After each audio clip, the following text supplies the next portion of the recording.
Welcome to Enlightened Masculinity. I'm Yogi Chris, PhD, aka Pippin Yoga. Ars Falaris is online. Master myself is online. TK's online. Mir and Dag is online. Some of the people are online. And of course, this is a recording posted on the Enlightened Masculinity podcast on, Apple, Spotify, everywhere. So leave a review, like it. This show is like the red pill of all masculine things and all things that are important. It's just the red pill. You could call it a truthing show. It definitely focuses around these key topics of like spirituality, the mind, like whatever enlightened, that's going to be, you ask 100 people, you're going to get like 98, you're going to get like 98 different answers for what enlightenment is.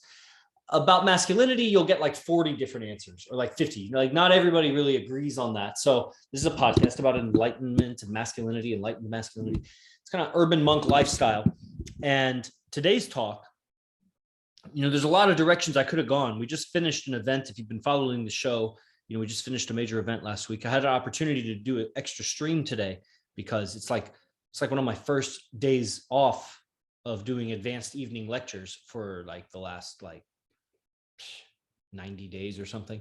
So I had a little extra time and I'm releasing a breathing product tomorrow. So I was going to talk about it. So breathing, all sorts of breathing techniques have a lot of really similar benefits. And so to say that it will relax you, or to say that it will oxygenate your system, or to say that it will activate your pineal gland, or any of your glands, or to even say that you will massage your belly organs and improve digestion and improve circulation. And these are like things that like all breathing techniques do, because when you start manipulating your breathing, you're going to manipulate all those other things too. And so why some breathing techniques over others? Each technique emphasizes qualities of your experience and challenges your body in a different way to coordinate the muscles of breathing. And really, I am an example of what I practiced and what I learned. I didn't teach things that I didn't practice and practice a lot. And so I'm not saying that I have like the whole library. I have a library of like different techniques, but I don't have a whole library. It's like so many out there. But what I have is I've distilled down what I learned from many great teachers in a way that is balanced, or that seems balanced. It seems more balanced. I seem to be able to explain it in a way and demonstrate it in a way. And because I learned from so many different ways of learning, not only so many levels of schooling, there's a different level of schooling of the high school and the bachelor's undergraduate degree and the master's degree and the PhD are different ways of learning. It's not the same kind of schooling. It's different. And then obviously going from, championship level high school wrestling to championship level Division I college wrestling. But there's different ways of learning.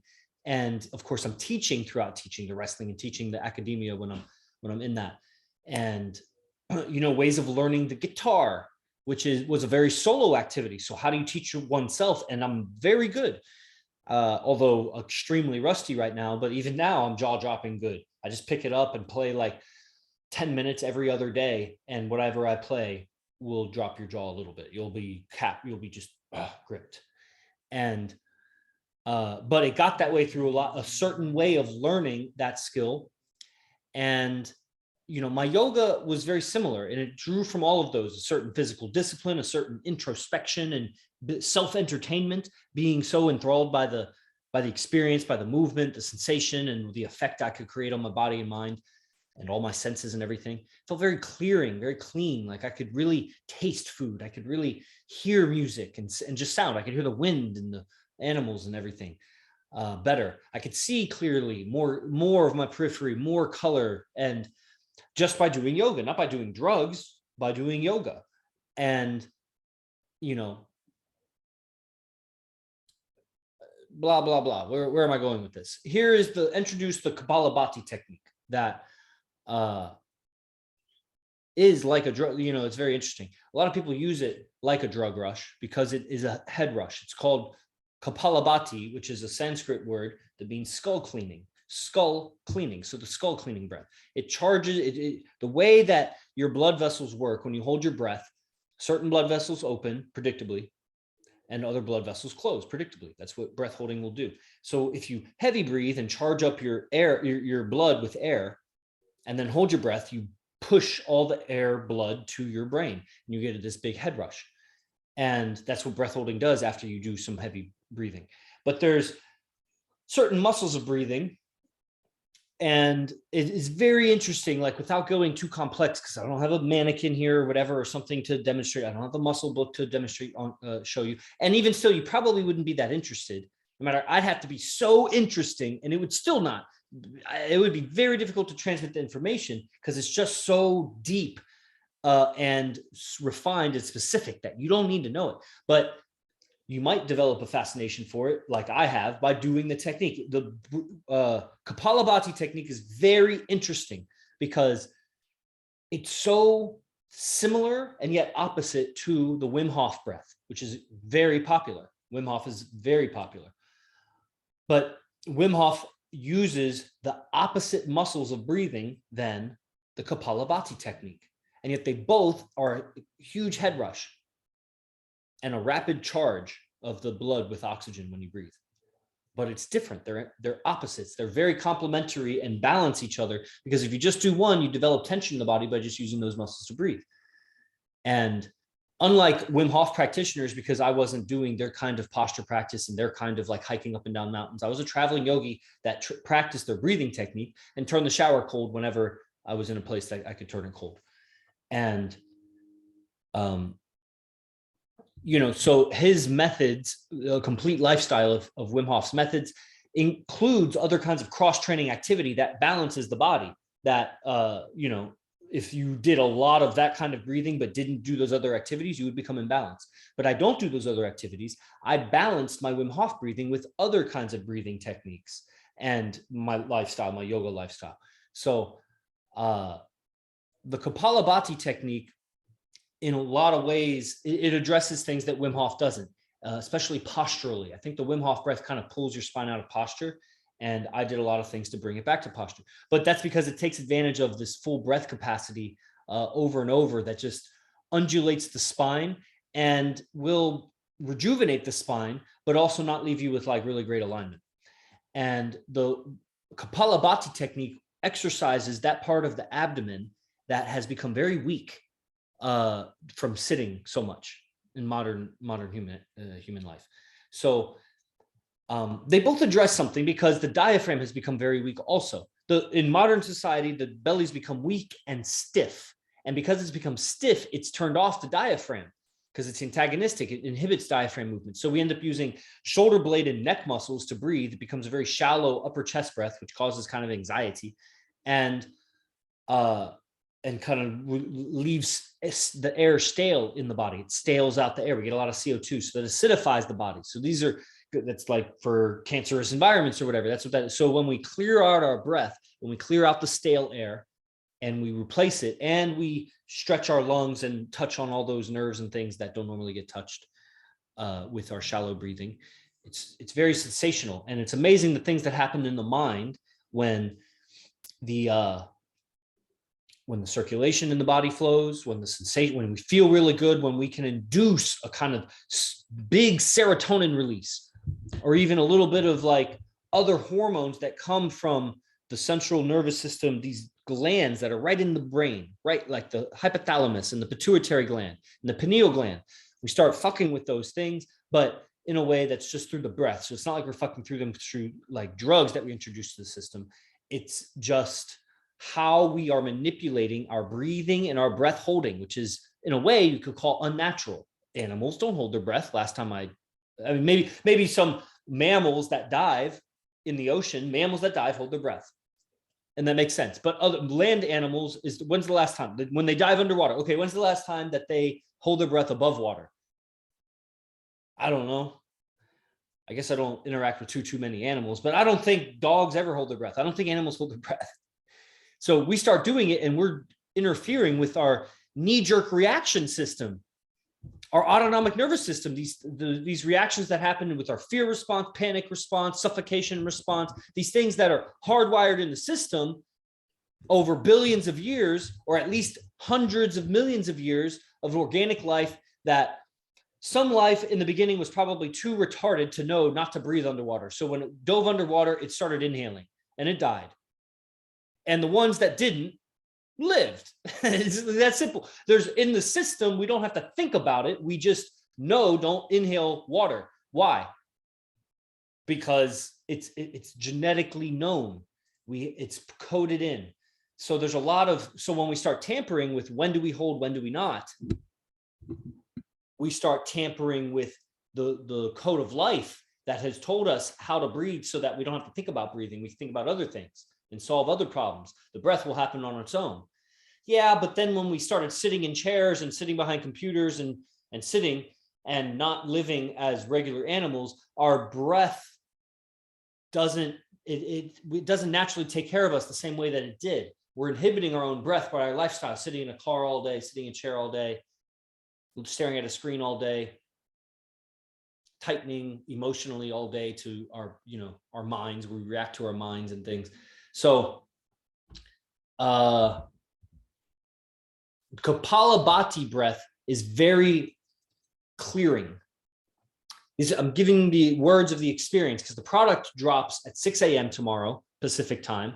It's half off for the first 48 hours. So it's a $67 product. So it's $37. And then if you're in my membership programs, any of my membership programs, it's another $10 off. So it's $27 for the first 48 hours. After that, it's just half off for them. That's the benefit of being in the membership program. You just get a massive discount. It's a 10-part video series. It's like a fail-proof, progression. I learned from many different disciplines. Like when I learned acro yoga, I learned from the guy that founded it. And his name is Jason Niemer. And I took 3 trainings. And one of the trainings was actually how to coach. It was like a coaching. It was a coaching. I was getting coached on how to coach. And I'd already coached so much in life. And it taught me more about progressions in the physical, learning physical techniques. So one can start from where one can start and build gradually from there. Anything's possible, really, just step by step. But you got to start from really where you can start. And that's different for everybody. And it doesn't mean you're better or worse as a person, literally, because you'd probably be more advanced in something else. So it's, but, to stay eager and enthusiastic and to enjoy the process long enough so that you master it, you got to really start from where you can succeed and incrementally improve, also not so slowly that you lose attention. So how do you do this for a spectrum of students, a spectrum of experience? Well, that's what makes a good teacher or not. So, and then obviously always there's going to be someone left out. It's not, you don't want to try to bring everybody, but you also want to try to, I don't know, how much do you want to exclude people on this technique, on this basic technique where we're not doing 2-minute breath holds. We're not charging on 200 breaths, everybody will be able to do it, get far enough to really get a real pleasant experience out of it. Then why is it charging $67? Is because if you wanted to learn it anywhere else, then good luck. And do you want to learn it? Yeah, it's real good. It's real good. I have great testimony. If you know Tito Ramiro, recently he gave me a testimony for a technique I'd given him, the Kapalabhati, that he had memorized how to do it. Later, he had some turmoil in life that was very dramatic, and he was able to just pierce right through that drama into his brain with the Kapalabhati technique, get to ground himself, handle it, and man, it was like medicine for himself.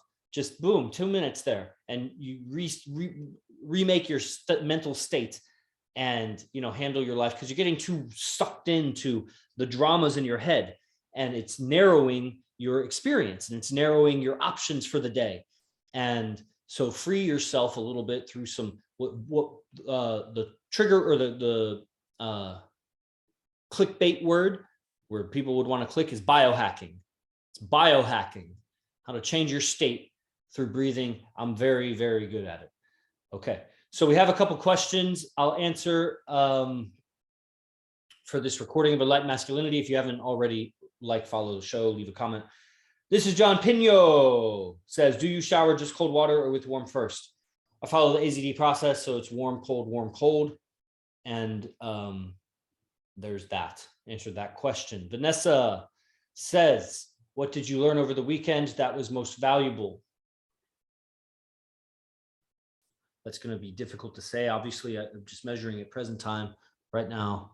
What's most valuable from what I learned over the weekend? It's difficult to discern like a single thing from the weekend. Like I'm trying to see if maybe there was just an experience or something, like a moment that stands out.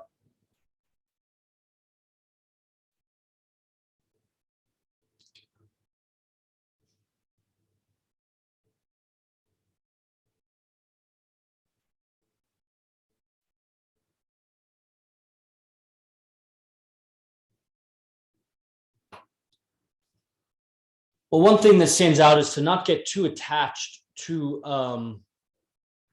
what I'm saying, what I'm saying, like not get too attached to me saying it. Like, yes, I want to say what I want to say. It's not that I'm, let me work this out. It's not that I'm attached to them receiving it. It's almost like being attached to, yeah, I guess them kind of receiving it.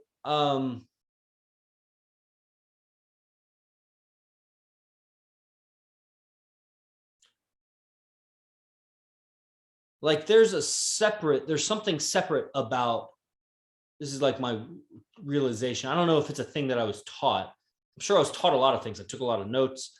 Just those things don't so much stand out right now as this like realization I had was, don't be so attached. And it was encapsulated later as a teaching, but the shift happened for me at the event was like, don't be so attached to what I'm saying. That's different from the connection I'm having with the person. So I don't want to say that I'm attached to the connection, but I'm more interested in the connection more than what I'm saying. As long as I'm not like compromising my ethics or something, like I don't want to compromise the connection by, you know, being so attached to what I'm saying or being so attached to like these words. There's just some separateness that happened between the words of the interaction and the like the feeling of the interaction, if that makes sense. So seeing that as different, I think was kind of like something I learned. What's the best breathing technique for reducing a headache? I would say belly breathing with light breath holds, like I showed in the Yoga for Sorcery program, just belly breathing with light breath holds, probably inhale holds, not exhale holds, and just light holds, not like pushing it at all. And yeah, that'll probably get rid of your headache, honestly. Okay, main event says, what's up, Pimpin? What's up, Big Pimpin? What's up? What's up, young lady? All right, this will end the show. I have a private lesson right now. I rarely ever do private lessons anymore, but he asked me again. And then it just so happened I had this one day in 90 days that I didn't have an evening lecture. So I said, hey, if you still want to do that, send me that money and then we'll do that. So give him some customization. If you're not already in my free yoga group, you can hit me up about that on Telegram or hit me up on Instagram for the Telegram group link.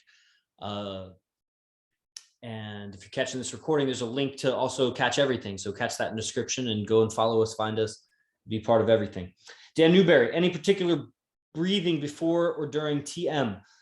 Well, I think that training my muscles, so it's like second nature for using my diaphragm and not using my neck, and how to relax muscles around my rib cage and my shoulder blades so that the breathing is more effortless and I don't start losing air while I'm meditating. Because when you meditate, you relax so much that sometimes you kind of just don't breathe and the body will acidify. You may end up having to urinate or you may just like, you get a little headache, you'll get antsy a little bit. You may even start to sweat a little bit. That's probably you're not breathing enough. So you need less tension and you need to learn the diaphragm and coordinate that so it's second nature and how to release your belly.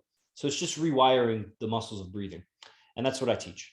So look for the product tomorrow. By the time you see this recording, it'll already be released. You probably missed the discount period. But everybody that's live right now, look for the Kapalabhati product to release 6 a.m. tomorrow and catch it while it's a big discount. All right. Thank you for attending live. Namaste.